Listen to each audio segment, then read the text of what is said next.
And I was on the radio, effing and blinding, and whoever was operating the camera was down on me, and you can see my lips very plainly to see what I was saying.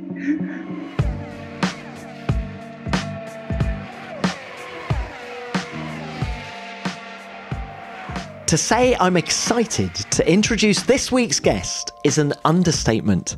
The man is a Formula One legend, an engineer whose Williams cars won 9 Constructors' World Championships and the men driving them 7 drivers' titles. I'm talking, of course, about Sir Patrick Head. Welcome everyone to Beyond the Grid with me, Tom Clarkson. Patrick was Frank Williams' business partner and technical director. Together they formed Williams Grand Prix Engineering in 1977 and they won their first race just 2 years later. After that, they didn't stop winning for a quarter of a century. They produced some of the fastest, most technically advanced cars the sport has ever seen. And the best drivers in the world wanted to race for them and usually did. Patrick was quite simply a brilliant engineer, and as well as his phenomenal understanding of how to make a fast racing car, he understood engines and gearboxes like few others. The way in which he helped Honda develop their V6 turbo into a race winner in the early 80s was nothing short of astounding. But for all the good times, there were also some hugely difficult moments. The aftermath of the road car accident in 1986, which left Frank a quadriplegic, had Patrick worrying about the futures of both his friend and the business they ran together. And it was the same after the death of Ayrton Senna. The weeks and months following Imola 94 required exceptional strength from everyone at Williams. Patrick talks about all of this and much more over the next 90 minutes. He's a fascinating man. I hope you enjoy our conversation.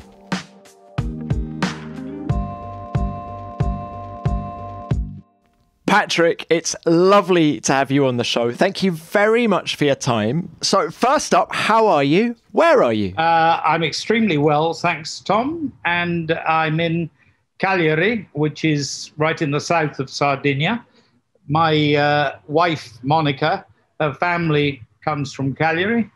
And we've had a small flat here for 9 or 10 years or so, and have come up and down. And now we've got, the flat's not that big, but we've got a flat with a nice big planted terrace with a swimming pool of it. And I live in complete and utter luxury down here, yeah.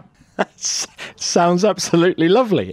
Look, do you stay in touch with Formula One? If I look over my shoulder too much and spend too much time thinking about Formula One, Monica gives me a hard time and tells me that life is about the here and now and the future and not the past. And so I don't spend an awful lot of time on it, but I am in touch with Jos Capito, who I've known for some time, but I don't have any idea that I ring them up and advise them how they should develop the car or anything like that. But I am in touch with them, yeah. And does it give you a warm feeling when you see both of their drivers finishing in the points, the Williams drivers? Well, they were obviously assisted by that front-end first corner accident, so they're not really there yet on merit. So they've got a little bit of a way to go before they're there. But I think the people in place are good. The determination is good. I don't know very much about the funding myself, but I understand that is in place. So having been involved with Williams for whatever it was, 35, 40 years, many of which we were winning races. And I mean, I retired in 2011, the end of 2011. I'd have to say not every year that I was involved were we winners, but for the majority.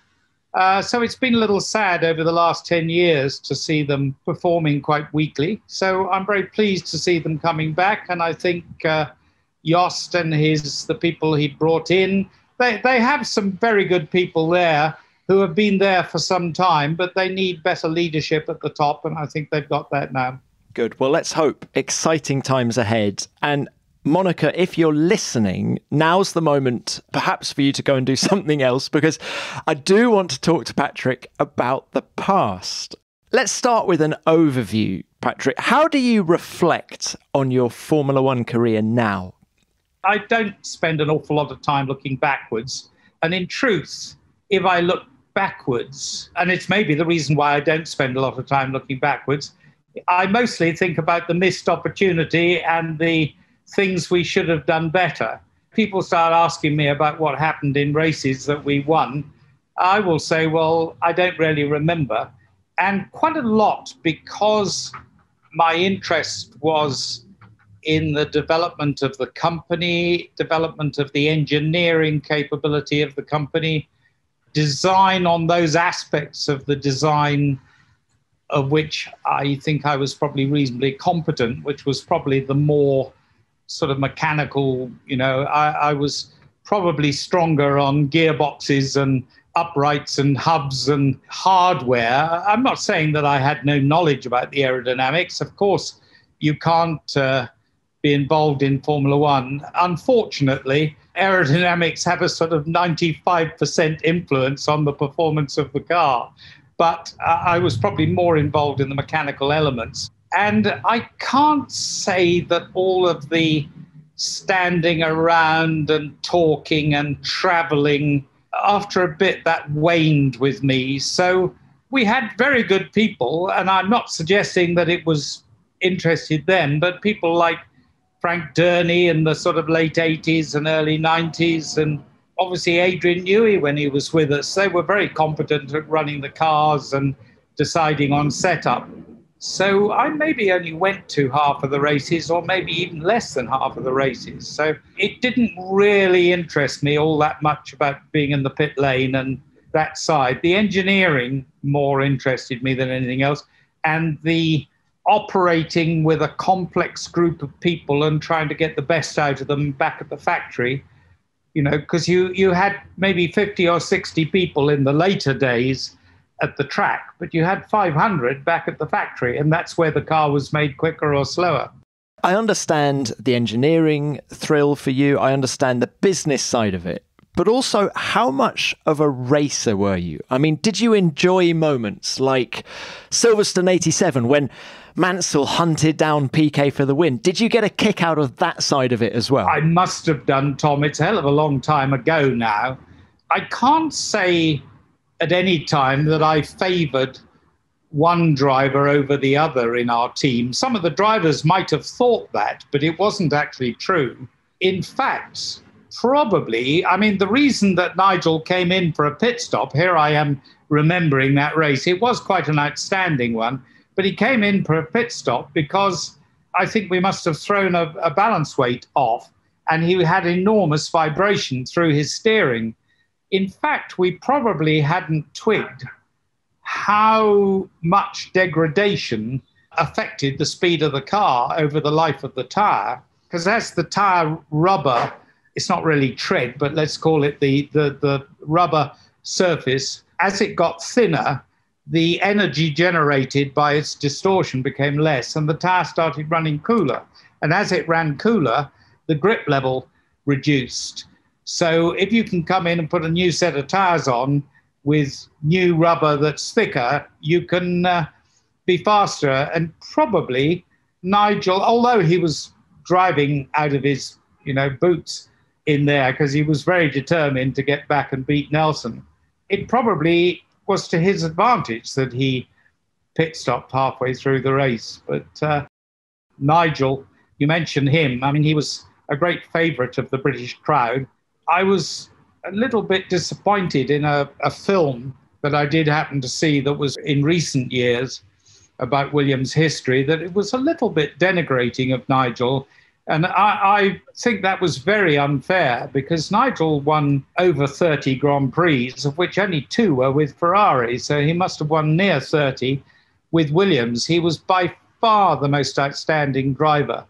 And yes, he was a fairly unusual personality, but we employed him to drive racing cars quickly, and that's what he did. If he was on the track testing or racing, he was electric, and the crowd knew that. He gave everything. He was a fantastic driver.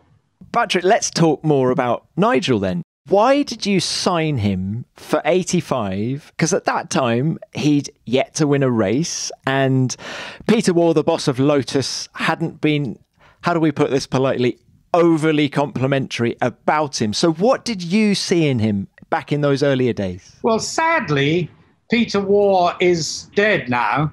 So I will actually quote him in that at Monaco, when Nigel was in the lead and put his tyre in the wet over a white line going up the hill and literally threw the race away, Peter Waugh was well quoted as saying, "Nigel Mansell will not win a race as long as I have a hole in my arse." And he was actually wrong. What did I see? I have to say, and I'm not trying to take credit where credit is not due, but we were looking to employ a driver alongside Keke, and I think we had Jacques Lafitte at the time in the car, and Jacques was a fantastic guy, a great member of the team. In fact, a very skillful driver, incredible finesse, but he didn't have quite the heart that the likes of Nigel and, say, Alan Jones had in terms of laying it all on the line in the race. So we decided we wanted to take on another driver. I was very keen to have a driver who had driven with a Renault engine behind him, because we had the Honda engine and it was very immature as an engine. It was either all or nothing. You put your foot on the throttle, you waited for however long it happened to be, and then suddenly you got 800 horsepower or something. So, yeah, we're talking about the turbo in particular. The turbo, yes. Well, this was turbo time. We started running the Honda turbo at the last race in 1983. So through 1984, we ran with Keke and Jacques, and with a very immature Honda turbo engine, which was very unreliable. And Mr. Kawamoto, the head of Honda Waco then, who was the people who developed the Honda racing engine, he came to the Dutch Grand Prix and saw for himself that they had completely underestimated the challenge. And when he went back to Tokyo, to his credit, he brought in senior engineer to oversee the project and brought in all the right people. He put everything in place to make it happen. And by the early races of 1985, it really started to come together. The fruits of his decisions then really started to come together. What was Nigel saying about that Honda when he compared it to the Renault? Did he say you were miles behind, or that the gap was actually quite close? When he first started driving, I think he did a test right at the end of 1984, and he was not very complimentary. And Nigel being Nigel, he said it exactly as he saw it, which really was exactly what Honda needed. Having just climbed out from driving with a Renault engine behind him, and probably the Renault engine at that time, 1984, was probably the class of the field. And to Honda's credit, they very much listened to him. I can't say, Nigel didn't say you need a different compression ratio and you need this and that. All he could say is, this is what's wrong with the engine. The throttle control is terrible. He would describe in great detail what his problem was with the throttle control.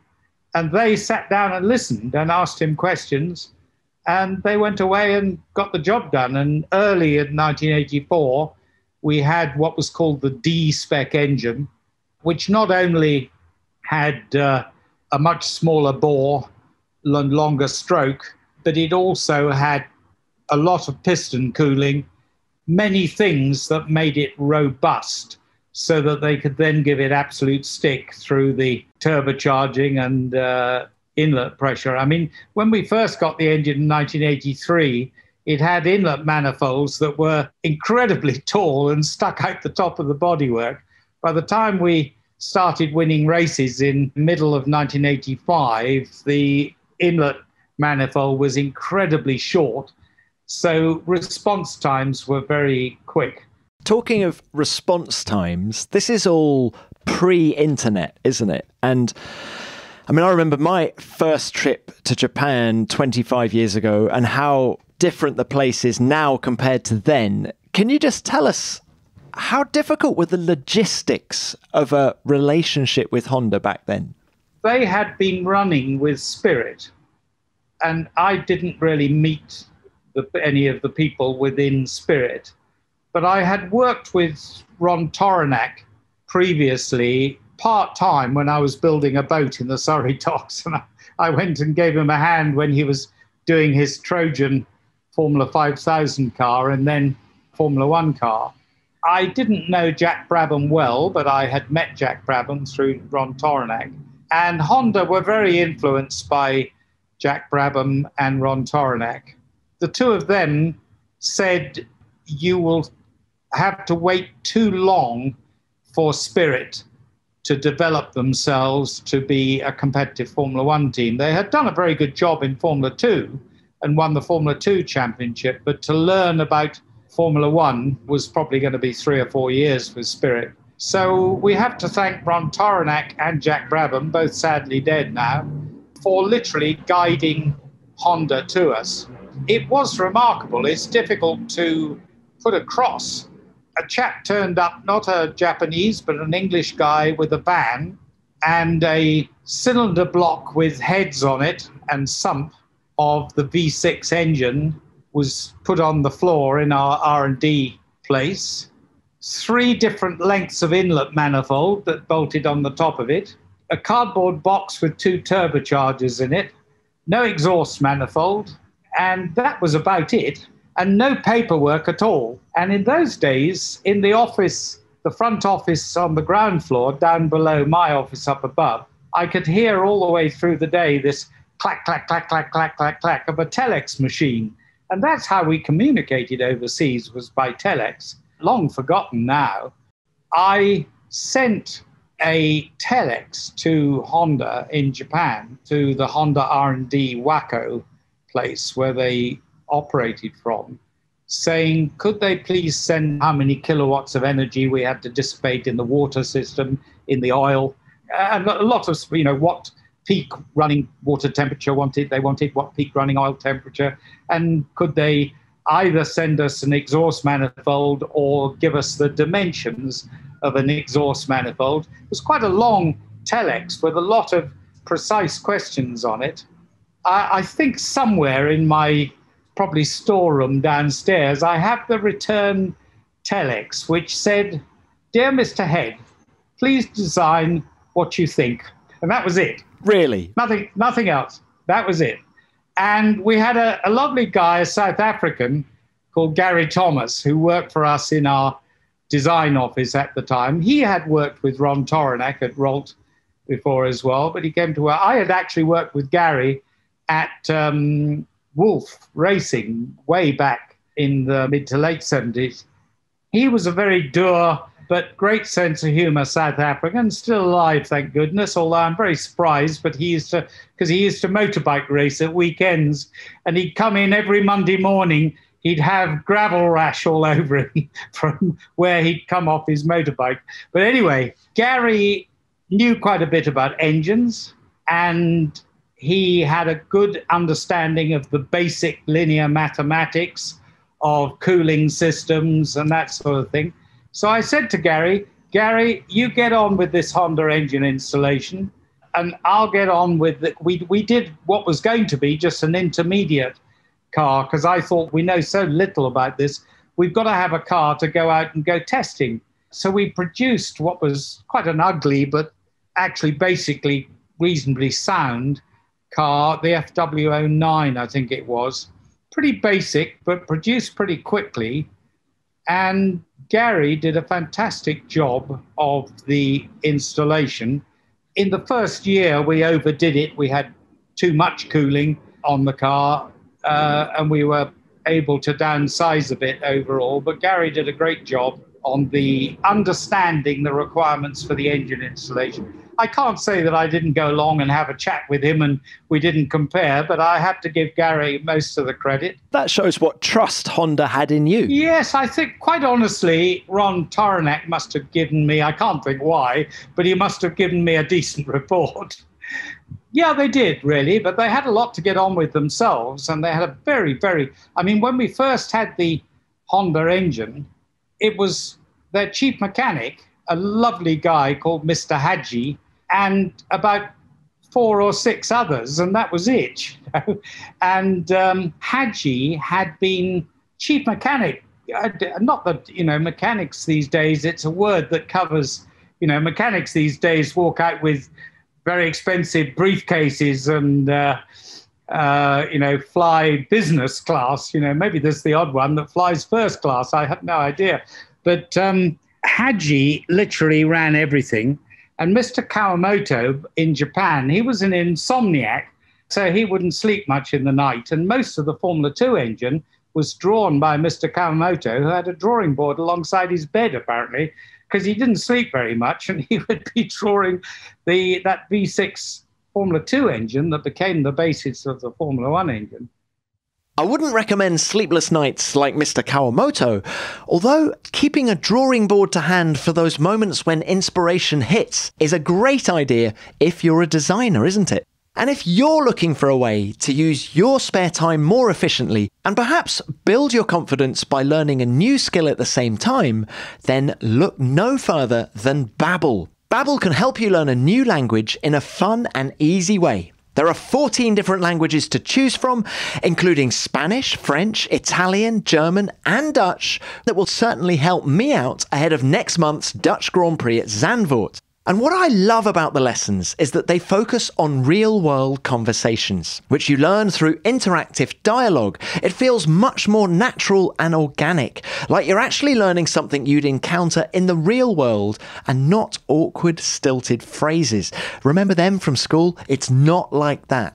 All lessons are only 15 minutes long, and you don't need a drawing board by the bed for this one because Babbel is available as an app or online, so no matter where you are, your progress will be synced across all devices so you can learn at your own schedule. Better yet, if you like sticking a podcast on while out running or walking like me, then you might want to queue up their newly launched Learning Podcast too. Right now, Babbel is offering our listeners 6 months free with a purchase of a 6-month subscription with the promo code GRID. So go to uk.babbel.com/play and use the promo code GRID for an extra 6 months free. That's uk.babbel, babbel.com/play, promo code GRID.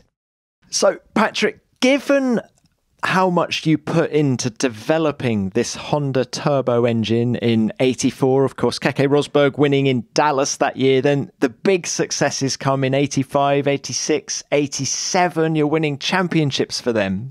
How much of a kick to you was it that they went with McLaren in 88 and left you? Did you feel they were being particularly disloyal?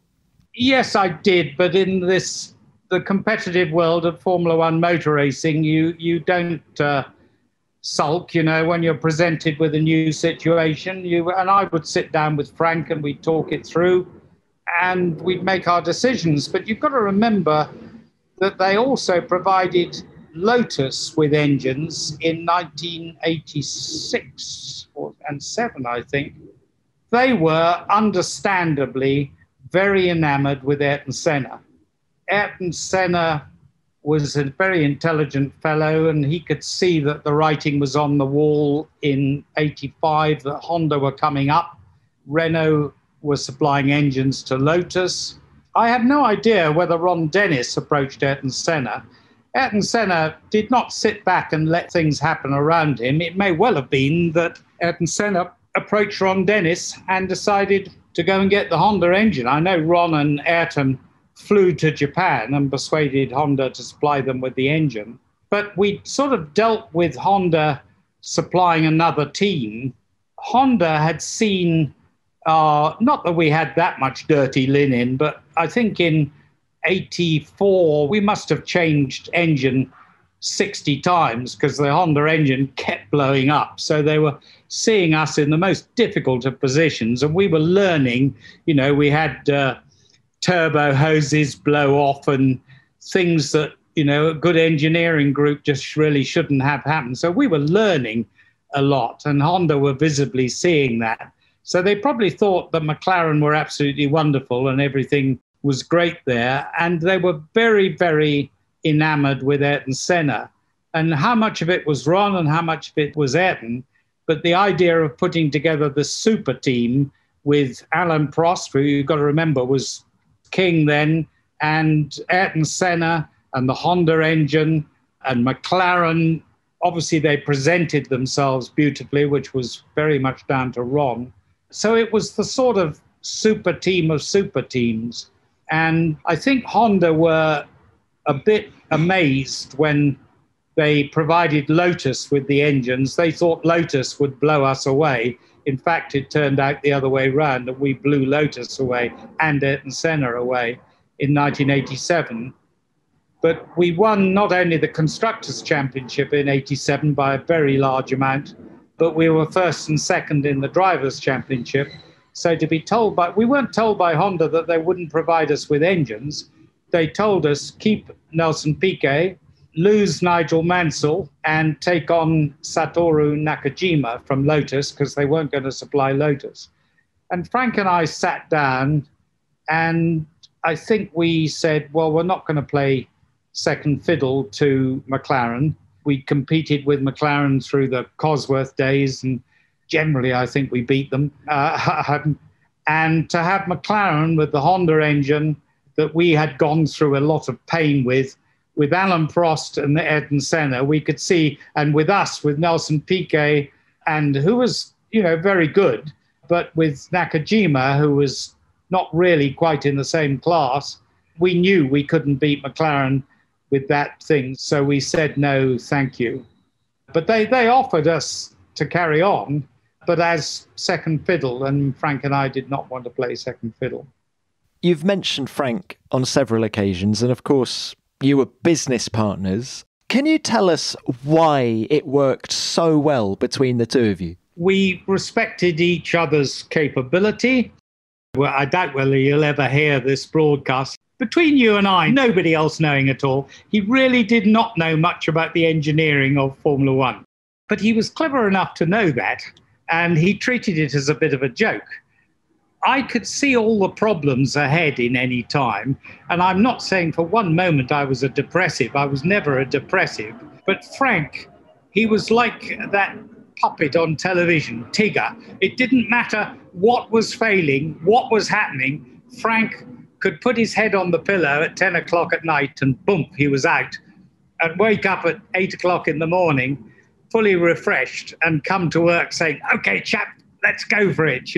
He was always totally positive, whereas I could foresee problems that Frank just wasn't even aware of and didn't even look for. So we made a good mix between the two of us. And if ever I sat down in Frank's office and said, oh, Frank, this problem, that problem, Frank would say, don't worry, chap, we'll sort it out. He wouldn't necessarily tell me how to do it, but he was always very positive, and that was very good for me. Did you agree on most things, or would you have a stand-up row if you disagreed, or how were disagreements overcome? Sometimes we'd have the good manners to talk things through. If Frank, I thought, was taking a direction which I thought was completely and utterly wrong, then I'm a complete pussycat now, Tom, but I'm told in those days I had a reputation of being fairly aggressive. And if I thought Frank was completely barking up the wrong tree, then I think I'd tell him so. I might have used the word no. Frank was, the main man. He was the majority owner of Williams Grand Prix Engineering. It carried his name. But I think I was probably a fairly robust character in those days. And if I felt a particular direction was completely wrong, I would tell him so. But he would defer to you on all engineering matters. Equally, you would defer to him when it came to money and driver lineups? I probably interfered in his side more than he interfered in my side, I would say. Driver lineups we would talk about, and we were talking earlier about taking on Nigel Mansell, because we were looking at Derek Warwick, who I'm sure would have been an excellent choice because he also had been driving with the Renault engine. It was most important for us because Keke was a real seat-of-the-pants driver And he was fantastic, but he would drive anything you gave him. And if the engine had nothing and then 1,000 horsepower, his attitude was, well, if that's what I've got, that's what I've got. And nobody but Keke could have won that race in Dallas with a car in a car park covered in gravel with an engine that was all or nothing. We knew we needed somebody who had driven with a Renault engine or a good turbo engine behind them. And it came down to Derek Warwick and Nigel. I think there was a bit of iffing and not being certain. And I got up and said, look, Frank, this has been going on far too long. My vote's for Nigel. And I got off and went to work. I'm not saying just on my word, but it turned out to be a great choice. And Nigel won nearly 30 of our Grand Prix and was a great, great team member and justifies no criticism from anybody. What about the dynamic between you and Frank after his car crash? How did that change? It certainly changed. Frank, as is well known, I mean, I think he's the oldest quadriplegic by decades. And the positive attitude that I spoke about before, he applied to his life. He was always very keen to compete, but I wouldn't say he played a major part in decision-making. I mean, we lost him. He was completely out of it for 6 months after his accident in the London hospital on his back. I think he clinically either died or was very near. I think he had lots of tubes in him. And I think every now and then the tubes would come out of his stomach and go into his lungs. I think his lungs filled up with water a number of times. And his continued life was very much owed to Ginny, his wife, sadly dead now, because she was with him much of the time. And very many of these times she would jump on top of him and literally pump his lungs out. Again, it shows how old I'm getting, because a lot of these people are sadly not with us anymore. But the great Sid Watkins was in charge at the London hospital. And he said to Ginny, Ginny, you should let him go. The quality of his life is going to be so poor if he recovers from this that you should just let him go. And she just wouldn't do that. And so he owed the part of his life post 1986, early 86, when he had his accident, very much to his wife, Ginny. I think he was aware of that. And she wrote a book called A Different Kind of Life, because before his accident, he was, as I said, he was like Tigger. He was, very annoying at times, bounding with energy and going off for 20-mile runs all the time. And is it true that he went for a run every day? Every day, yeah.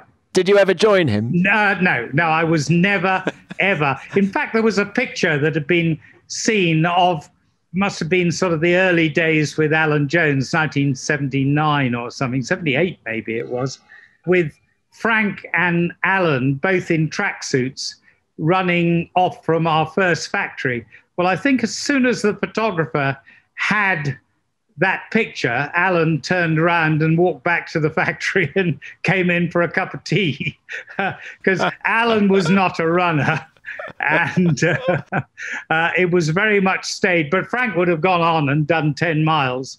He did 10 miles every day and was very fit. And I think when they had that running race around Silverstone and a lot of the people in Formula One were runners, and Frank won it by miles. He was a serious runner. He didn't do full marathons very often, but he used to do half marathons. And he was actually coming back from a test at Ricard in early 1986, March 1986, driving faster than he should have been to come back to do a half marathon on the Sunday morning. It was on a Saturday afternoon when he went off the road and he turned the car over in a ploughed field and broke his neck. Can you remember where you were when you heard the news of that accident? I think it was a Saturday evening, and I think I was at home, which would have been unusual because normally Saturdays were a full working day for me, and many Sundays. I was living then in a house quite close to the factory. And I got a call. I think it might have been from Peter Windsor, who was in the car with Frank at the time, but uninjured. It might have been from Bernie Ecclestone. And I drove over to Ginny's house, and Bernie set up so that we could fly out the next morning on his aeroplane from, I think, Biggin Hill to see Frank in the hospital. We went into this hospital in Marseille, and this French doctor who spoke very little English came out of the sort of emergency room, shaking his head, literally telling Ginny that Frank was gone, that he wasn't going to survive. But Ginny was determined that he would, and he was flown home in, I think, a specialized hospital aeroplane, not with all the sort of support systems, and went into the London hospital under Sid Watkins' control. And Ginny moved to staying in a hotel down there near the hospital. She and I had a talk, and it was very clear that I was going to run things at the factory. We had a very nice marketing man, Sheridan Thin, then, again, sadly dead. And Sheridan looked after the commercials and our sponsors at the time.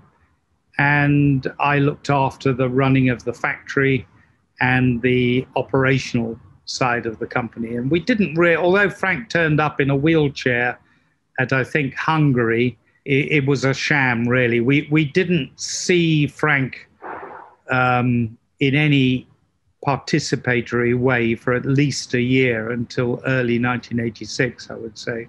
Was that 86 season the hardest of your career? Well, it's a long time ago now, Tom. I suspect it was. I think I went to Japan. Mr. Kawamoto, when he set up the Honda Waco Formula One team in a structured way, he brought in an engineer called Ichiban Ichida, lovely guy, very capable. But he brought in a manager, a program manager called Sakurai, and he was one tough piece of work. If Sakurai said to somebody, jumped, they jumped. And every now and then when I'd go out to Japan, it was interesting because I think I went 11 times or something. The telephone would ring alongside my bed at home, probably at 4:30 or 5 o'clock in the morning. And it would be, Patrick-san, come to Japan. And I would say, Sakurai-san, do you realize what time it is? Come to Japan, he'd say. And he'd say, first class ticket at airport, pick it up, come to Japan, next plane. And I didn't really have any alternative. So I would get up, pack a bag, and this would be maybe Monday or Tuesday before a Grand Prix. I would go down to Heathrow, go to the Japan Airlines desk, pick up my ticket, get on the airplane, fly to Osaka Airport, be picked up by a taxi, driven to a hotel in the capital, and be given 30 minutes to have a wash and a brush up. Then I would go down to a meeting room, which would have a table 30 feet long in it with curved sides on each side. And there would be one chair for me on one side, and there would be 30 Japanese on the other side, the specialists in every activity, whether it's the turbocharger activity, the electronics man, whatever. And I would have 4 to 6 hours of drubbing. Everything that they'd noticed, everything that they'd seen, every failure. They would record every speed trap. So they'd have the things that they'd say, why McLaren 10 kilometers an hour faster in this corner? Why this? Why that? Why turbocharger hose blow off? Why, and it would go. So it would be really aggressive questioning. And I think I told myself really early on that they were trying to get me riled. So I gave myself a dose of calm down on everything, and I gave them logical answers, or as I saw it, logical answers for every question. And they would have a typical board with pens and they'd stand up and they'd do this. They didn't really know much about what made a car quick or slow, but it was a very good exercise and it gave me an idea of the disciplined way they went about things, because Williams, up to that point, had been a little bit a band of brothers. You know, you had myself, Frank Durney, Gary Thomas, you had people, you know, we probably had 8 or 9 in the design office, you know, whereas Honda had 80 or something, you know, completely different exercise. So it gave me an idea of the different way of operating when you have a very big setup and the structured way in which they did things. So it was a learning exercise for me as well. But then Sakurai at the end of it would say, okay, wash, clean, meet downstairs, half an hour. So downstairs, it was after a quick shower or whatever, downstairs, and there would be cars to pick us up, and we'd go out to this restaurant, maybe just the senior engineers, maybe 8 of us, and we'd go into an eating place where you'd have these thin screens that would be pulled, and the Japanese waitresses would come in with the food, beautiful Kobe beef, tender beef, and it would all be incredibly friendly, lots of joking, laughing, and what a complete change from the steely atmosphere of the meeting room. Then we would go to a sort of club. It wasn't really a nightclub. It would be a karaoke club on the first floor up above, and there would be these very pretty girls that would come around and fill your glass. The first time you took a sip of your whiskey, a girl would come around and tip it up with it and fill it up to the brim again. So you had to work hard in not getting drunk. But you'd be sitting down there after the meal, so I don't think we were eating, but there was whiskey, and then everybody, including myself, so luckily there's no recording of it, Tom, had to stand up and sing things like, I did it my way, or whatever it was. You'd get to about 1 o'clock in the morning, and Sakurai would say, okay, we go home. He would go off, and all the other engineers would depart, and I would be taken back to the hotel. And I would be on a plane very often the next morning, very often directly to the race meeting of the next weekend's race meeting, because the timing would work out that I needed to do that. So by the end of that year, I was absolutely exhausted. And it's a very long answer, because we were competing for the championship. There was nothing in any contract between Nelson and Nigel. Nothing that said Nelson got the spare car, nothing. I read the contracts very carefully. And Nelson said to me, Frank told me I would have the spare car contracted. He wasn't being unfair. He was just repeating what Frank had told him. But the problem was it wasn't written down anywhere. And Frank wasn't conscious to tell me these things. So I was running the team in a very, you get it this weekend, you get it this weekend. I was trying to be very fair to Nigel. And Nelson, by this time, was probably a twice world champion. And Nigel had won 2 or 3 races the season before. I think Nelson thought that Nigel would be a pushover and was probably a bit surprised to find that Nigel was bloody quick. Nelson was quick as well, mind you. Patrick, this story of Piquet and Mansell reminds me of Alonso and Hamilton at McLaren in 2007. I think Alonso was the Piquet in your team, and Hamilton was the Mansell in a way, and Alonso thought Hamilton would be a pushover, and of course it didn't happen, and it all got quite acrimonious, didn't it? I think there's a lot of truth in that, Tom. But anyway, it ended up with at about probably May, June, Frank was semi-conscious for some of the day in the London hospital. And Nelson, probably not really understanding how heavily injured Frank was, insisted on having a meeting in Frank's hospital bedroom and me going down there. And we went in there and Nelson was saying, Frank, and you had to, I think Frank was just looking up at the ceiling or whatever. And Nelson would say, Frank, you told me I'd have the spare car and this and that and whatever. And I had to sort of look above Frank and say, Frank, is this true and whatever? And Frank sort of blinks. I'm not sure he could speak at that time because he had so many tubes in his mouth. I think he blinked to say, yes, it's true. Give Nelson what he wants. So from then on, Nelson had the spare car. But the problem was Nigel was doing a lot of winning. And then we got down to the last race of the year, in which our two drivers both were in the pound seats for winning the championship. And Alain Prost was in a very small opportunity of doing so.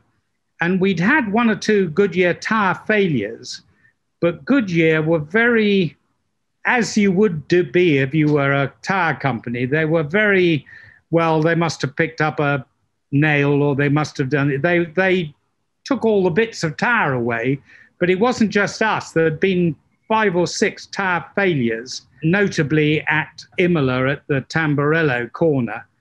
And we had a tire failure with Nigel. Colossally, it's Mansell. Yes. One of my favourite Murray Walker quotes. And literally, I was in a position then on the pit wall with Nigel having a tire failure and Nelson's tyres. Nelson was then either in the lead or going to be, whatever he was in the world championship position.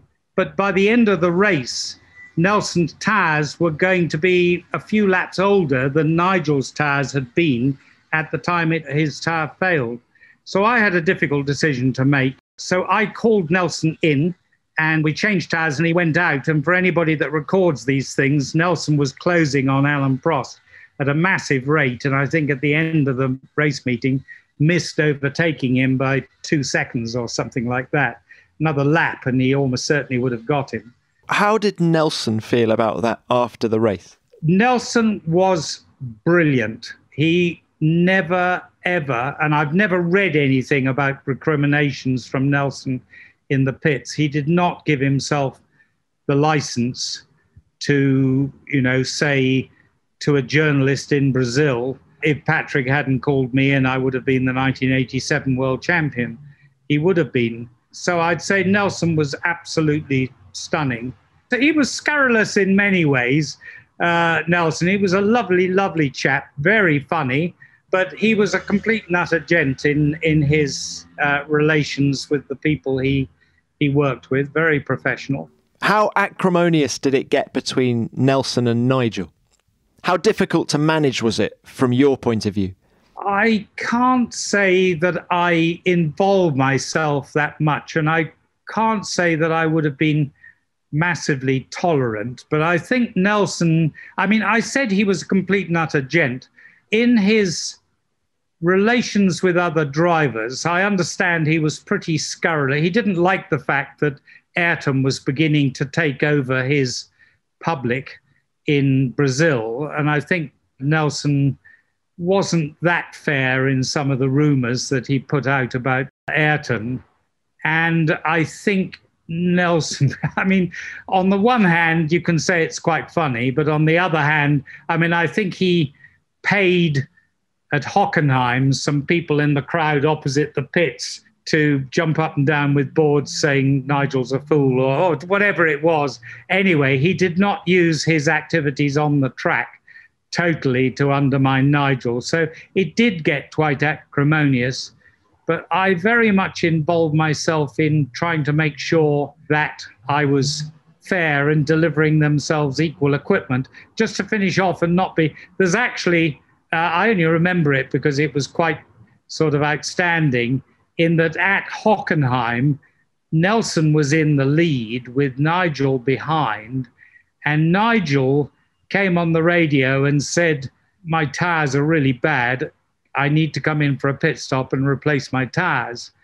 And so we got tyres. Those days, now you couldn't do that because the tyres weren't driver allocated. But I think Nelson had talked to the man who did the radios. So Nelson was hearing our radio signals to Nigel and what Nigel was saying. Nelson was a real character, no doubt about it. And Nigel was probably, 15 seconds behind Nelson at the time. But we said to Nigel on the radio, "Okay, Nigel, we've got your tyres in the pit lane, come in for tyres." And lo and behold, without saying anything, in the pit lane came Nelson with no message to us saying I'm coming in for Taz. But Nelson came in, stopped in the pits, up on the jacks, brr, brr, brr, on went Nigel's new Taz. And I had to get on the radio to say to Nigel, don't come in for Taz, Nigel, next lap. And I was on the radio effing and blinding, and whoever was operating the camera was down on me, and you can see my lips very plainly to see what I was saying. And there was no mistake in what I was saying. Wonderful stories. It was very funny anyway. I wasn't funny for Nigel at the time. The next lap, we got Nigel on with a new set of Taz. Nelson was a scurrilous piece of work. I love hearing about all the Williams drivers. What kind of driver excelled at your team? We liked real fighters. I mean, I think rightly or wrongly, Frank and I got accused of being not quite in love with Alan Jones, because there was nothing silly about that. But we liked fighting drivers who liked to scrap. And certainly Alan in the car or out of the car liked to scrap. He was a real character.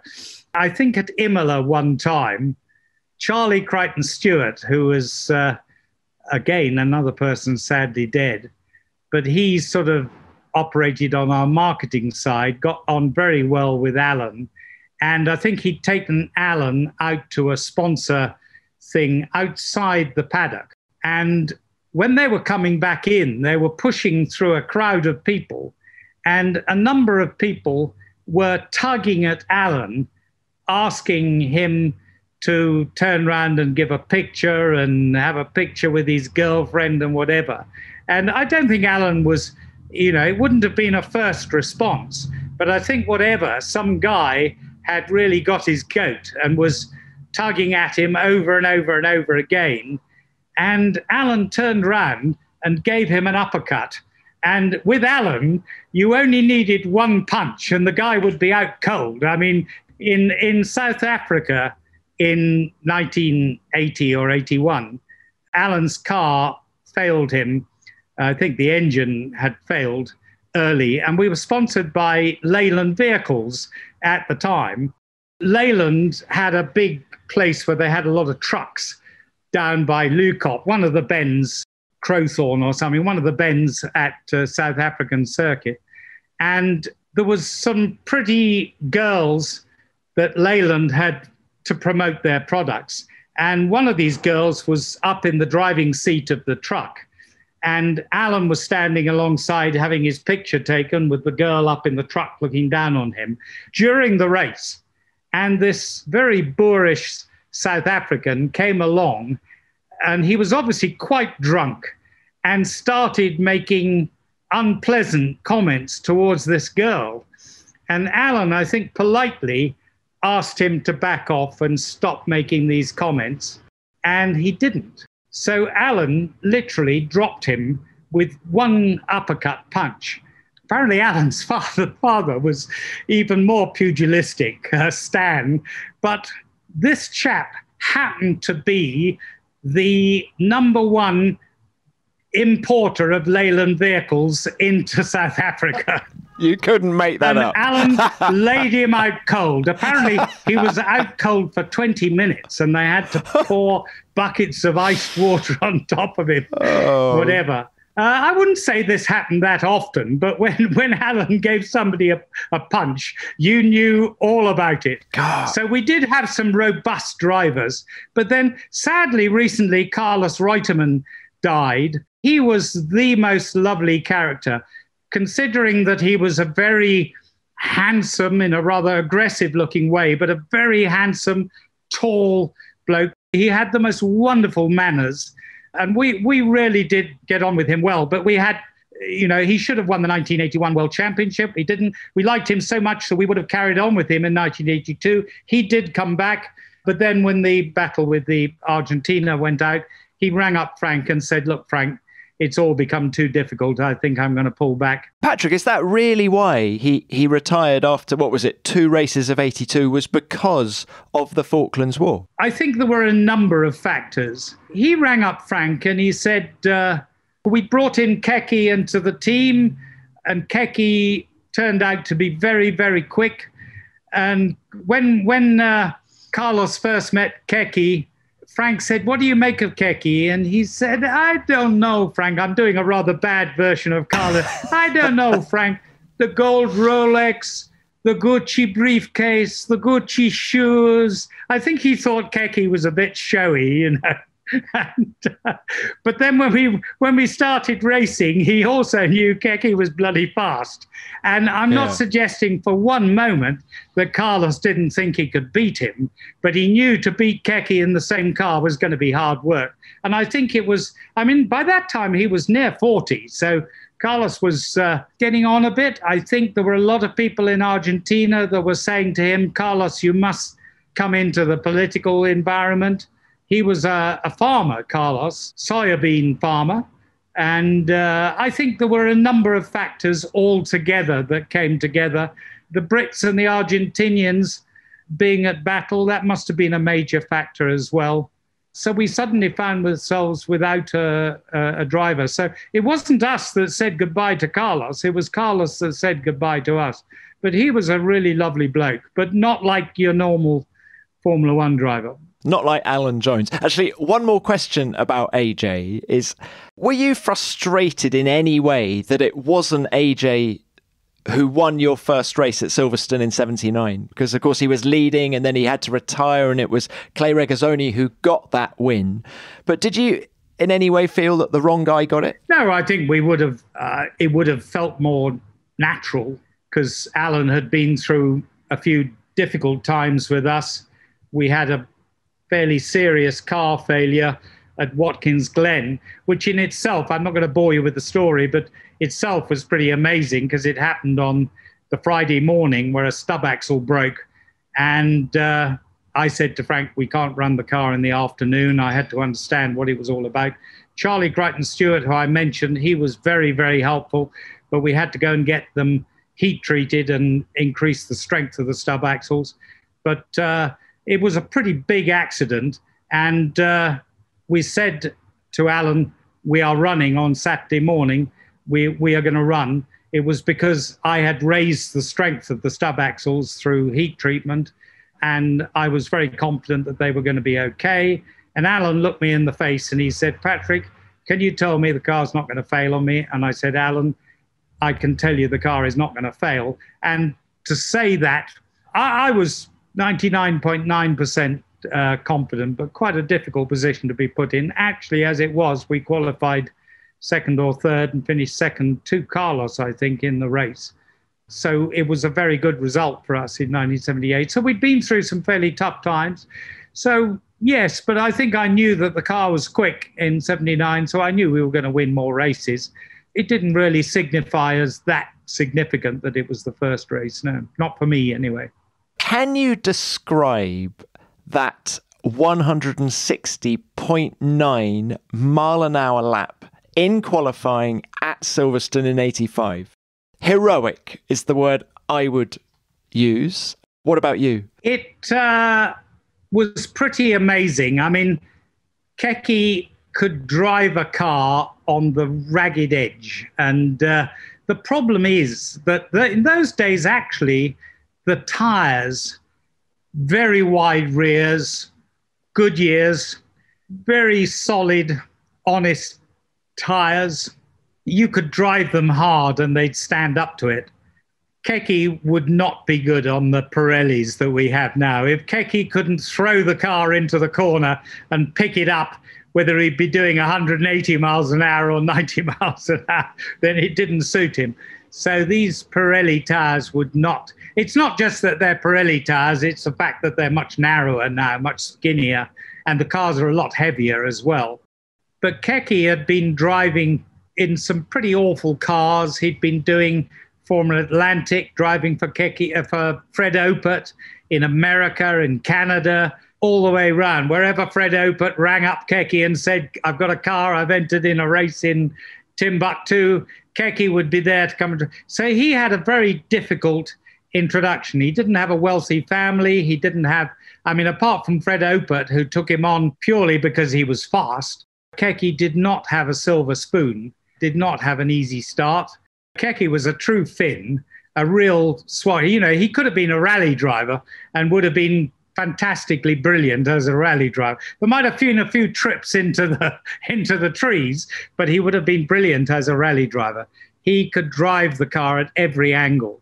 So we had a problem. Stowe was very, very fast corner at that time. They hadn't sanitized Silverstone at that time. It was a real flat-out blind.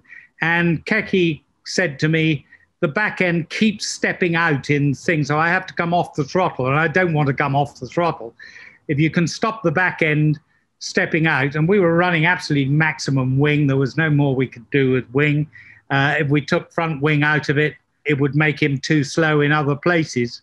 And we stood the right rear up just before qualifying. We hadn't tried it at all, but because of the roll of the car, the right rear was running on its inner shoulder, and we stood it up so that it went out of the pits looking like an IndyCar with positive camber. And it was a bit magic. He could stay on the throttle through Stowe. And it was a magic lap, you know. And I think it was a bit like Alan Jones at, I'm going to probably have trouble, Silverstone in 1979, when everybody was running around in qualifying doing high 12s or low 13s, and Alan went out and did an 11 something, bang, just completely missed out 12s. And you could look up and down the pit lane, and all the guys there with their pit boards were looking up and going, goodness me, we don't believe it, you know. And that lap by Keke was a bit like that. And was it raining as well? Was it starting to drizzle? I think it was starting to sprinkle, yeah, but not at the point where it was damaging. But Keke was he should have won very many more than, I think he won 5 or 6 Formula One races. He should have won 20, really. And some of that was our fault and some of that was his fault. But if he was on the track, he was on the limit, you know, and over it, and rescuing it from being a very exciting driver. Did you ever worry about his fitness levels, you know, smoking, drinking, or did you not concern yourself with that? The proof on the track was that he could drive. And if you look at the Dijon race in whenever it was, 1982, the only Grand Prix that he won in his championship year, we had half a dozen turbo cars ahead of us, all of whom, I think Keke qualified 7th, 8th, 9th or whatever. And as the race went on, these turbo cars started to run into trouble, or they damaged their tires, or in the case of the Renault, it was damaging its skirts and losing performance. But Keke was driving on the ragged edge. Any bit of film of that race, you'd see the car was never in a straight line. But the Goodyear tires could take it. But, you know, he was an incredibly exciting driver. But I think he felt, if I use the term insecure, I don't think on the outside you would see somebody that looked as if he was insecure. He felt we were always still loving Alan Jones and hadn't taken him on board. It wasn't actually true. We loved Keke just as much as we loved Alan Jones, but I don't think Keke ever believed it. Is Keke the first driver that you ever got properly angry with? Because I'm sure, I don't know whether it was you in the past or someone's told me about Brazil 82, the first refueling race, and that he got a right earful from you in the middle of the race. Is that true? Have I got that right? It is true. And it's amazing, you know, when you're in a competitive position. I won't bore you with the whole story because the refueling there was a test in the week before the Grand Prix. And I had a call from Frank Durney had run the test technically, and Keke was down there. And Frank Durney and Keke got on the phone, I think on the Sunday morning before the week of the Grand Prix, and said, Patrick, listen to this. This was Keke, bah, bah, bah, bah, and rattled off some lap times and said, we must be able to refuel. So literally within 2 days, we got refueling equipment together, which consisted of a bare barrel. And I can't remember whether we got into sports cars at that time, but anyway, we got into quick release couplings and things. But anyway, by Tuesday morning, the stuff was all on a plane out to Brazil. And when he came in during the race for refueling, we started refueling, and then there was a big fire because the bolts around the hatch of the tank had come unscrewed because the tank had distorted when we welded in this thing back at base and sent it out there. We put the fire out very quickly. Keke jumped out of the car, went to the back of the garage, took his helmet off, and the mechanics spun up all the bolts and put some replacement bolts in there. So I saw that the hatch had been tightened up, so there was no reason for the fire to repeat itself. So I went to the back of the garage and I said, Keke, put your helmet on and get back in the car. This was probably 30 seconds after he'd come in. He jumped out of the car like a jack in a box, as you would when the car went on fire. And Keke said, I am not getting back in the car. I'm being a bit unfair in sort of thing. I have burnt my moustache. And he had a moustache. The flames had gone up and all he could smell was burning hair. So and I said, Keke, get back in the effing car. I used the full term, and do what you're told. And Keke probably took one look at me. I don't think I raised my fist, probably took one look at me and realized I was serious and put his helmet back on, got back in the car. We bolted up. I said to Keke, Keke, I promise you the fire will not happen again. And we've done up all the bolts and replaced them. And out he went. And I think he got up to, Nelson won the race in the refueling Brabham, but I think he got up to second again after probably a 40 or 45 second pit stop, driving as only Keke could. We probably only did that one refueling stop in the middle of the race. It was incredible. But then, sadly, the car wouldn't start, so we had to push start the car in the pit lane. And whatever it was, the FIA decided they were going to take us out. So they took us out for push starting the car in the pit lane, yeah. And Keke Rosberg always did what he was told after that. I don't think Keke, no, Keke's his own man, but I think I was pretty robust and let him know what his job was. But he was absolutely brilliant. You had to love him because he was, if he was on the track, he was on it in a big way. Yeah, spectacular. Did you see many similarities between Keke and his son Nico, of course, who raced for you from what, 2006 to 2009? Nico certainly had some of the characteristics of his father, but I wouldn't say he was quite such a swashbuckling. Nico was probably, I mean, in the environment in which he was brought up, his family lived in Monaco. I'm sure he knew many drivers, successful drivers down in Monaco. I would say Nico was much more the calculating, thinking driver. Nico was heavily into the data. Keke didn't have time to look at data if we had any data at that time. There were certainly some similarities, but I would say Nico was not totally like his father in terms of throwing the car around in the same way. But then by the time Nico was driving, the tires weren't as robust as they were in Keke's day. Can we just talk about the other world champions who drove for you? Let's start with Damon Hill. You pulled him out of obscurity in '93. What did you see in Damon back then? We needed a driver for the active ride car for a test program that ran separate from, but in parallel to our race program.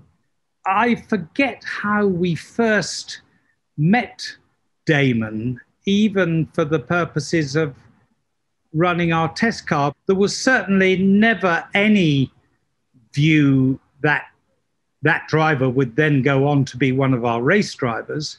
And I forget, we had people like a very young Paddy Lowe before he went off to McLaren, came from outside of Formula One when he came to us. So he was very young and running the test program.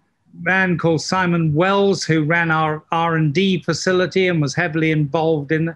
And it's quite possible some of those people were strong Damon Hill supporters. So Damon came in, ran the active ride test program, was very thoughtful, analytical person, very disciplined. And I think as that test program went on, completely separate from the race program, in those days we weren't limited to when we could decide when we wanted to test and where, and we might be testing the race cars at a track, and at the same time we might be testing the active ride car, which was probably a car behind in terms of type number, at a completely different track in England or elsewhere. And I think the reports that came back said Damon is pretty good. So by the time it became clear that it was pretty late on that Nigel said, I'm off, I'm going to do Indy. And that's a bit of a story in itself. But it was Monza 92, wasn't it, when Nigel said, I'm not driving. Had he caught you on the hop? Were you not expecting that press conference? We had no idea. We had no idea that press conference. Frank and I heard that he would not be our driver when he did that press conference at Monza. And that story is a story in itself, which I won't bore you with. Well, no, that's a story I'd love to hear. So had you even tried to do a deal with Nigel for 93? We had done a deal and shaken hands. We'd made an offer. Nigel himself said, I want to sort out my 93, 94. Frank had sent the motorhome up to Silverstone for a test. We went into the meeting room at the back of the motorhome where Frank had his standing frame, and we did a deal with Nigel, agreed on the money. The contract was drawn up and sent to Nigel, who at that time lived in the Isle of Man. The problem was that Nigel went on and won the next race and the next race afterwards and the race afterwards and the race afterwards. And a few people got into his ear and said, Nigel, you are worth more than you have contracted with Williams for 1993. Anyway, whatever it was, they bent his ear.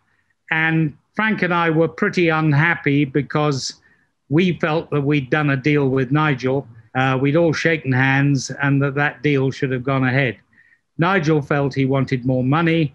A meeting took place, and by that time, Nigel had some advisors who we felt were not operating in his best interest. Anyway, whatever it was, it didn't happen. And so we didn't have a driver for 93. So we had Riccardo Patrese, who was a very fine driver, didn't really get on as well with the active ride car. He was a very, very fine driver of the passive car in 91. He didn't really like the feedback and the feel of the active ride car, not because it was active ride car, it was our particular system. And Damon had been testing and doing fully competitive times, very disciplined, very fit, very capable. And a number of people in our team said to Frank, you should consider Damon. Frank was always very influenced by star names in drivers and didn't really think. I mean, obviously, Damon was a star name because of his father, but he wasn't a star name because of Damon. It's a completely different story, but when Damon's father was sadly killed, I think the family money pretty much all went to dealing with the consequences of the aircraft accident. And Damon was running around London on a scooter delivering pizzas and things. He had a very, very difficult entry into Formula One. I think it took some time for Frank to accept that Damon was quite the driver that he turned out to be. But eventually he did, when he could see what Damon was doing, and when people who had persuaded me that Damon was up to it, like Paddy Lowe and Simon Wells, we all ganged up on Frank, and Frank said, oh, well, okay. And on we went. Damon, I'm guessing, must have been incredibly impressive in 94, because, of course, Imola was a very difficult time for everybody. And Damon was integral in leading people forward. Is that a fair assessment of what he did?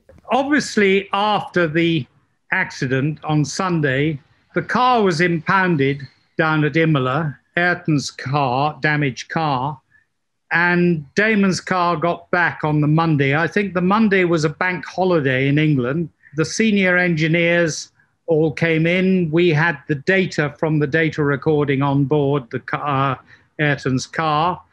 Damon came in, and Damon was very involved in the analysis of the data, because obviously for Damon, he wanted to know what had caused the accident. I don't think he wanted to carry on looking at the data onward, because ongoing, there was a lot of analysis of the data. But once Damon had convinced himself that it wasn't the car that failed, which he did satisfactorily to his own satisfaction, Damon led the team forward. At Monaco, 2 weeks later, we were a one-car team. Our test driver, David Coulthard, came into the team for the next race, Barcelona, after Monaco. And Damon was, you've got to remember, he was up against a very, very capable Michael Schumacher, who had won the first 2 or 3 races. And Damon was integral in leading the team mentally out of the car as well as in the car. So Damon's personality was very strong in terms of leading the team out of a very difficult time. And through the circumstances were very complicated, with Michael being banned for a couple of races. But it ended up with us going to the last race of the year with 1 point or something between the two of them. So it was a very, very stressful season, obviously with the highest stress of all being the fact that Ayrton had been killed in one of our cars. So it was not an easy year at all. But for me, Damon's leadership of the team and his achievements on the track in '94 stand above his '96 championship year. Obviously, history will put him down as the '96 champion, but his achievements in 1994 were stunning, absolutely stunning. Lovely words. Patrick, what about Adelaide then? Adelaide '94. How do you reflect on that? I have the highest regard for Michael Schumacher. He was a stunning driver and a stunning person, and the people who operated with him and knew him as a person, which I didn't, still hold him in the highest regard. But you've got to remember that we had been through, actually it was afterwards with Jacques Villeneuve at Jerez in '97. But anybody who sees the film at what happened at Adelaide could see that Michael's car was damaged in a way that he must have known that it was undrivable. And he started going down the escape road that went straight on from the right-hand corner. And when he could see Damon, who by that time was probably 4 or 5 seconds behind him, he turned right and drove straight into the side of Damon's car. And anybody that knew anything about driving race cars knew that Michael deliberately took Damon out of that race. I don't think I felt totally aggrieved, because with the death of Ayrton Senna, with the fact that Michael was banned from driving for at least 2, maybe 3 races, all of which Damon won, I don't think I'd have felt totally happy with winning the championship in that year. But there's no doubt in my mind, and anybody who looks at the data and looks at the film would know exactly what Michael did. He turned right and drove right into the side of Damon's car, and Damon knew exactly what Michael had done. Meanwhile, Michael was an immensely competitive person. I think Jacques Villeneuve knew what Michael could do at Jerez in 1997. Meanwhile, I don't want to damage. Michael was the most stunning driver, brought any team that he drove for around him, the people in the team around him, was a massive competitor. But, you know, if you look at Michael parking his car at Monaco in whatever year it was. 2006, yeah. Yeah, he was a fierce competitor. Fierce competitor. And maybe that sporting side wasn't maybe quite as strong as many people would have liked it to be. But he was a fierce competitor, and I respect that. Did you ever have a conversation with him about getting him in a Williams? No, we never did, actually. I don't know why, but we never did. Whether Frank did or not, I don't know. But I do remember having a short conversation with Michael, but it was in Japan after he'd won the World Championship in the early 2000s. And by that time, he was a bit the worse for whiskey, as maybe I was. So it wasn't a very organized, but we certainly didn't talk about races in 94 or 96. I think we were just being silly. Look, one final Damon Hill question. What happened at the end of 96? Why didn't you continue with him? Well, it was a major error, and maybe egos and things got in the way. But Damon had a habit of taking on, and this was very much in 95, probably he should have won the World Championship. Various things got in the way of him winning the World Championship. But when Damon came back in 1996, he was as fit or fitter than Michael. Damon had put right any possible things mentally. I think in 95, mentally, Damon felt inferior to Michael. Over the winter of 95, 96, Damon put all that right, whether it was fitness, being gurued by somebody. He came back thinking, I am as good as Michael Schumacher and I can beat him. I think that's very important for a driver, to feel psychologically as strong as any other competitor. But he had a habit of taking on some fairly unusual characters, and he took on a sort of manager called Michael Breen, probably rather unfair for me to mention his name, who, when it came to negotiating the contract for 97 and 98, it would have been at least 2 years with Frank, in Frank's office. Instead of Damon coming in himself, Michael Breen came in, and he was not the most charming of characters, and he put his briefcase on Frank's desk. I think Frank was in his standing frame there, and I think he didn't, but he was the sort of character that if he could have put his boots up on Frank's, if he could have put his feet up on Frank's desk alongside his briefcase, he would have done. But he was an arrogant piece of work, and he said to Frank, I won't mention the numbers, Damon will not consider driving for you for anything less than a figure that was 5 times his 1995 salary. And Frank, who was an astute piece of work, I think I had come into the office by that time and was probably standing at the back of the office. And Frank thought for an awkward silence, maybe it went on for 2 minutes, complete silence. And he said, Michael, I suggest you take your briefcase off my desk. The door is there. Please go away.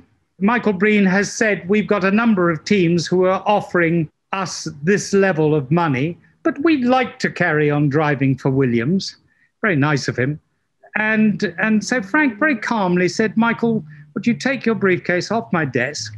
The door is there.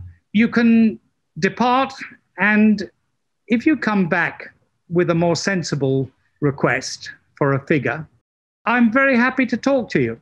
And Michael Breen got up, closed his briefcase, took it off Frank's desk, and went out the door.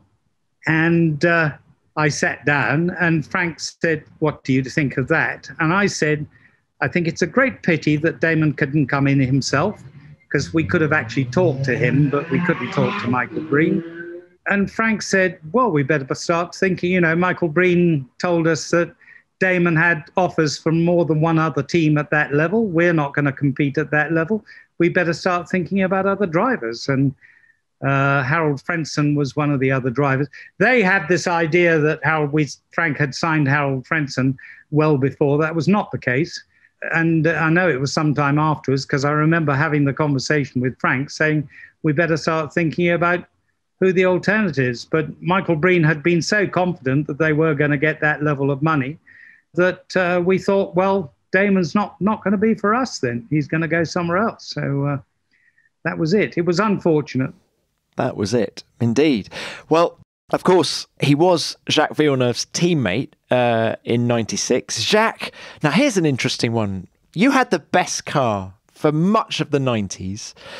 Why did you feel the need to go and get an IndyCar driver for 96 when you had pretty much the whole grid wanting to drive one of your cars? I think Bernie was becoming a bit annoyed with the profile that IndyCar was beginning to get. And I think you've got to remember that Nigel had gone over to IndyCar and done the 94 and 95 season over at Indianapolis. And because of that, it was beginning to get quite a profile in Europe. And Bernie didn't like it. So Bernie rang Frank and said, there's this young chap, son of Gilles, Jacques, who seems to be pretty good. I would like you to give him some tests and evaluate him for a possible seat in your Formula One team. Why did you feel the need to appease Bernie? I think there was always a need to appease Bernie. You've got to, Good answer. you've got to understand, and it was before my time with Frank, but in the mid-70s, Frank kept Bernie alive. You know, it was Frank who would lend him an engine when Frank ran out of engine. And when Frank said he didn't even have enough money to pay for the fee for getting his transporter across the channel, it was Bernie that would bail him out. So there was a very close relationship, which I certainly didn't understand and wasn't part of, between Bernie and Frank. When Bernie would say, Frank, I want you to give this guy a run and see what you think of him. I don't think Bernie said, you have to take him on. Bernie certainly said to Frank, I would appreciate if you would give him a test and evaluate him, because I don't like the profile that Indy racing is starting to get in Europe. And if I can take the championship winning driver and bring him into Formula One, then I'd like to do him. So if you can give him a run, that'd be good. So, but I wasn't part of that conversation. And how long did it take Jacques to get up to speed? Jacques was a very wise thinking driver. And I think we gave Jacques 20 days of testing. It was quite a lot. And really through those 20 days, he was not really fully up to speed through any of it, but not by a long way behind, but half a second, maybe 3/4 of a second. But when it came to, but Jacques was a thinking driver. When it came to competing in the same car with Damon, Jacques was up to speed straight away. But through those 20 days of testing, I wouldn't say that he was right up to speed. So when Frank said to me, do you think we can take on Jacques? I don't think I said no, but I said, Frank, this is the story. He's not really fully up to Formula One speed. Frank said, I think he'll do the job when push comes to shove, and he did. And he was a quirky driver, wasn't he, in terms of car setup and the blonde hair that came in 97 as well? Yeah, it was very quirky. And for some reason, he thought I was, well, I mean, we always got on, but he would huddle away in the corner with his race engineer, Jock Clear, and you felt that they wanted to operate as a team outside the team rather than within the team. Jacques very much wanted his people around him, and we as Williams had never operated in that way. So it wasn't the most comfortable environment, because it was Jacques that operated in a way as if he felt that we were against him. We never were, but anyway, we adjusted to the way he wanted to operate. But he was a quick and tough driver, very, very capable, and when he needed to, he could lay it on the line, yeah. It's been wonderful to speak to you, Patrick. Really enjoyable just to relive some of those amazing moments. Thank you very much for your time. Okay, thanks, Tom. Bye.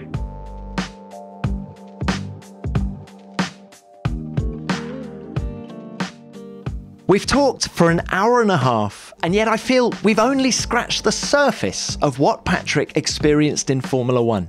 He's such an erudite and articulate man, and he clearly needs a part 2. But there are so many highlights from what we've just heard. His account of that seismic 1986 season was unbelievable.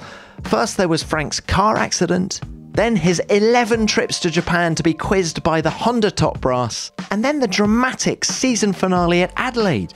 What a year.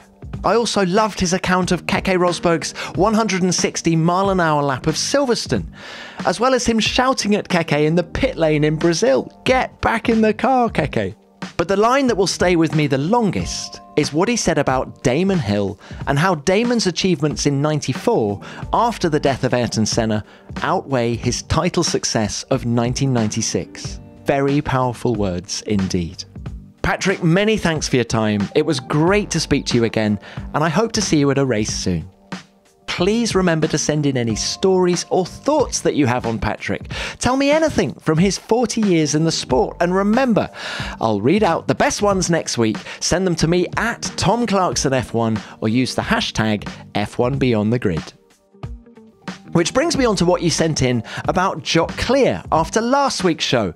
That was a really popular episode and many of you loved what he had to say. WH400 got in touch with this. The podcast's over? Wait, wasn't it supposed to last all day? New to my bucket list, a day with Jacques Clear. That was another great episode. Well, thanks WH for getting in touch, and I'm glad you liked the show. And Jackie had this to say. An absolutely amazing chat with Jacques Clear. As a fan of Jacques from his Italian Formula 3 days, it was great to hear Jacques talk about Jacques' talent, his loyalty, and his sense of fair play. Mercedes probably wouldn't be where they are today without him starting BAR. Well, thanks, Jackie. And you're absolutely right on that last point. Without BAR, Mercedes in their current guise wouldn't exist. And Stephen Edwards sent this in. Jacques Clear, wow. That should have been a 3-hour podcast. I would love to hear all the juicy bits he didn't tell us. Come on, Tom. Get him back on as soon as possible. I know, Stephen. Jacques was fantastic, and I told him at the time that we needed a part 2. So let's see. And Jockle Helps had this to say. Just started following Beyond the Grid this season. Fantastic stuff.